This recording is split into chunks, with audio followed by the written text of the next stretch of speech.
Previously, nakita na natin ang unboxing netong DeepCool na cooler, which is the LS720 na kita natin paano natin in-assemble, paano natin in-unbox. And today, we have mounted it here sa bagong case ko na DeepCool CK560. And together with this, sinamahan pa natin ng ASRock na Riptide B550PG, and hindi lang yan. Meron din tayong ASRock na Phantom Gaming AMD Radeon RX 6500 XT. And of course, sinamahan pa natin ng Lexar na NM620 na NVMe SSD na 1TB. Tara, pailawin natin. So hi guys, ako si Richmond ng Gadget, Sidekick, and welcome back to my channel. So right now, pailawin na natin ang ating DeepCool na setup together with yung mga ASRock na peripherals natin. And we'll explain a little bit more deeper yung ASRock natin na motherboard and yung ASRock natin na graphics card. And of course, yung Lexar na ating NVMe na SSD. Today, we'll concentrate more on sa liquid cooler and dito sa case na meron natin from DeepCool. So, powering on. Yan. Ganito ang itsura. So guys, kita natin na minount na natin dito sa gilid ang LS720 na liquid cooler. Ito ang kanyang fan, no? Tatlo ang kanyang fan. Actually, first thing ginawa ko is minount ko sa taas. And nagka-problema ako. So, wasn't able to mount it perfectly dahil may sagabal. So, what I did is binaliktad ko siya. So, yung fan na supposed to be case fan niya na sa gilid, minount natin sa ibabaw. Then, yung kanyang liquid cooler is minount ko sa gilid. Which is a bit more perfect na setup sa tingin ko. Kasi that's the only setup na gumana dito. But I was hoping na sana tong tatlong fan is nasa ibabaw, but nevertheless, hindi ko siya nagawa. So kita natin, ang setup natin is very clean. Actually, ginawa natin is sync natin lahat ng colors together. So kita mo yung, pwede na yung RAM, no? Everything else is on sync. So thanks dito sa board ni ASRock. So I was able to sync everything together. And, well, probably except yung kanyang CPU fan na hindi natin mas-sync together. The rest was able to sync it together. Pati ito, nasama rin siya. So, what I like about dito sa case na CK560 ni DeepCool is spacious siya. One thing that I noticed dito, hindi katulad ng ibang case, no, na medyo cramped. Ito, ample enough ang kanyang mga space to give you room for putting all of your peripherals here. And tingin ko this is probably one of the simplest and most efficient setup na nagawa ko dito sa aking channel. And what I like din dito is pwede mong ikot-ikotin to, no? To your desire. Yan. And actually, meron pa nga siyang isang plastic na attachment which you can change. Pwede mo palitan ng mga stickers to your desire. But for me, mas gusto ko yung mirror finish by default. Mas maganda siya. And taking a quick look dito sa side, kita natin lahat ng cable is very neat. Naka-ano lang siya, no? Nakabanat lang siya and naka-attach to each and every one of them.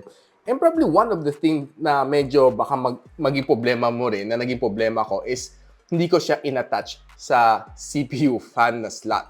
So, akala ko, una, ito lang yung kailangan natin attach. This one, i-attach natin sa CPU fan. Apparently, pati yung kanyang mga fans dito sa gilid, kailangan mo rin siya i-attach sa CPU fan too. So, una, hindi ko nga mapailaw to, hindi ko mapaikot eh. So, I was wondering why.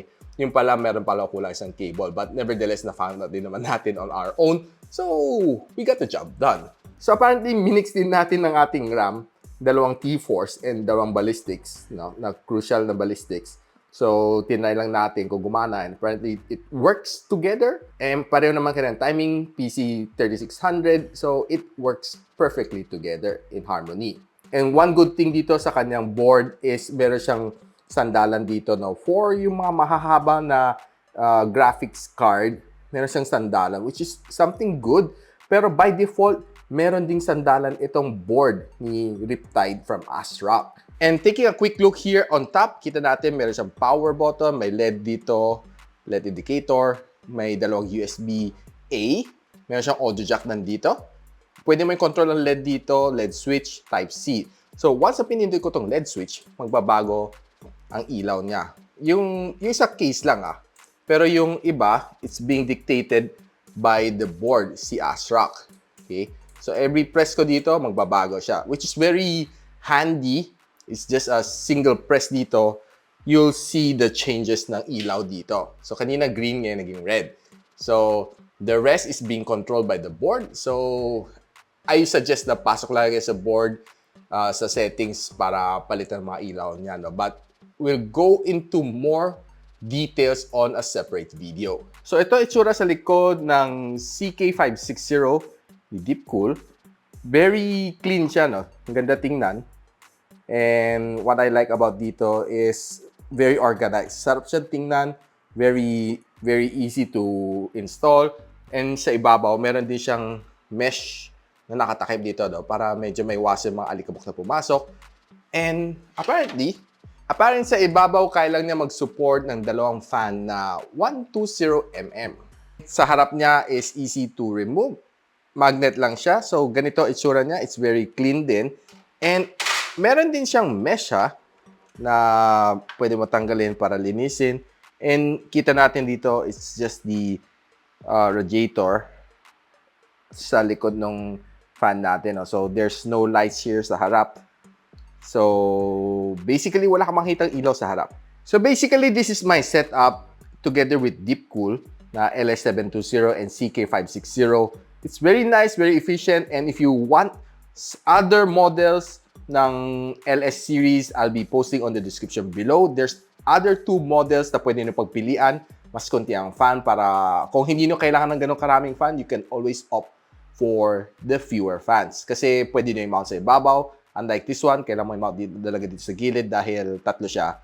And of course, depende naman sa inyong setup. Ako, happy na ako dito sa LS720, which is more cooler than the other models. Siyempre, we'll be doing more intense graphics sa gaming, sa video editing, as we test it out dito together with the ASRock na Phantom Gaming na GPU, and of course, ang ating motherboard na ASRock together as well. So guys, if you want to check kung saan nyo pwede mabili itong mga peripherals na binanggit ko sa inyo, ang motherboard ng ASRock, ang GPU ng ASRock, ang Lexar na SSD, together with the LS720 na cooling system dito sa loob ng aking PC, and of course, the aking case na CK560. I'll be posting everything on the description box below. Check nyo lang. And of course, if you like this video, don't forget to like, subscribe, and of course, click that bell icon para hindi nyo ma-miss mga future uploads dito sa aking channel. And so, ako pala si Richmond, and you're watching Gadget Sidekick. What's up?